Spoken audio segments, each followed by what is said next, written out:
Forza Horizon 4 retains almost everything that made Forza Horizon 3 the best racer in its class and bakes it into a game that doesn't ever want you to stop playing. The stunning visual quality and sound design, the massive array of automobiles, and the extensively customizable career mode that have become hallmarks of the Horizon series are all here. What's new is just how much more effectively Forza Horizon 4 encourages us to return thanks to its shifting seasons, regularly refreshed challenges, and steady stream of rewards.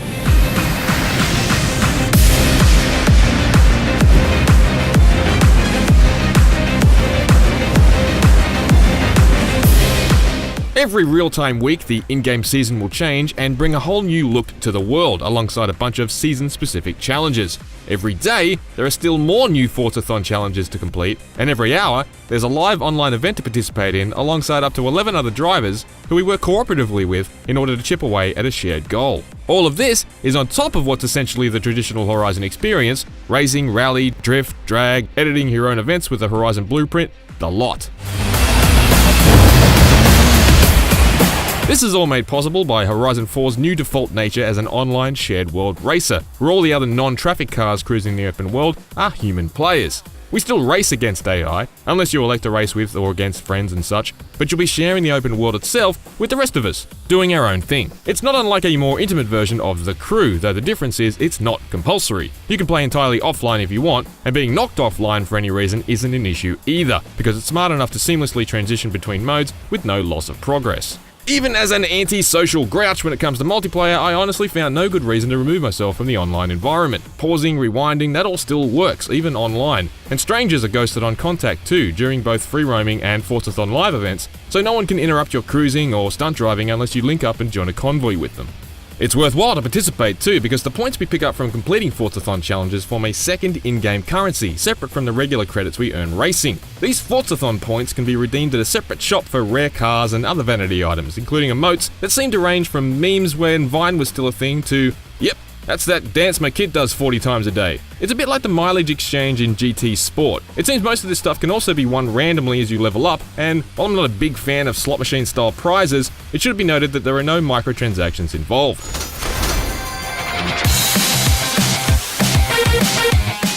I've had a taste of all seasons, but autumn is probably my favourite. There just seems to be so much detail, from the spectrum of colours in the trees as their leaves die off, to the soggy roadside puddles.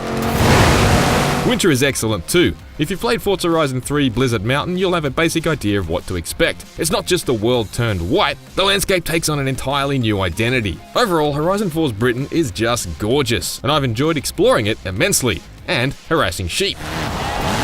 The overt distinctions between zones aren't as stark as they are in Horizon 3's Australia, which shifts from extremes like dry orange desert to dank rainforest, but a massive increase in elevation differences makes up for that. Having Horizon 4's roads wind over so many hills makes for more interesting driving. The star of the map, however, is Edinburgh, which is so much prettier than Horizon 3's Surfers Paradise. Edinburgh in Horizon 4 is a beautiful place, oozing with history and boasting a really interesting road layout. The supporting cast of cars is the biggest it's ever been in the series, and also the most eclectic, with rides ranging from the 59kg PLP50 microcar to the ludicrously large Unimog, which is fun, but also so big it can actually cause the chase camera a spot of grief sometimes. As a car nerd, I particularly enjoyed how exceedingly British the barn finds have been, representing a really respectful and well-rounded cross-section of British car culture. Showcases are back, and they're some of the very best of the series so far. The Halo one will win hearts. Sorry, Cortana, I gotta shake these bogies. But I especially love the one against the Delta Wing bomber, which is huge, fast, and looks breathtaking soaring so close to the ground. Bucket list challenges are gone, though they've been replaced by Horizon stories, which are essentially the same events wrapped in a different context. One thread lets us loose as a movie stunt driver, ignore the camera, while another sets us up with a YouTuber counting down her favourite racing games. It's time to go super off-road! This story, which overtly pays homage to the likes of Ridge Racer and Test Drive and Smuggler's Run and many more, is a pretty classy and unexpected in-game nod to some of the great races that have ultimately inspired the Forza Horizon series. This is just what I wanted to see. Groove music support is tragically gone following the death of the service, taking Horizon 3's wonderful in-game OneDrive music support with it. But that's the only bad news in terms of audio though, because the team have outdone themselves yet again. Just listen to the anti-lag on this Escort. It sounds like Satan choking on a popcorn maker.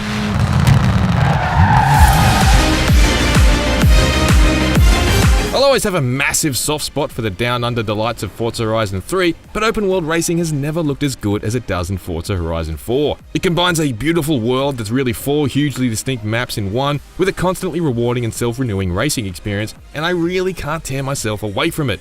Playground Games hasn't just upped the ante once again, it's blown the bloody doors off.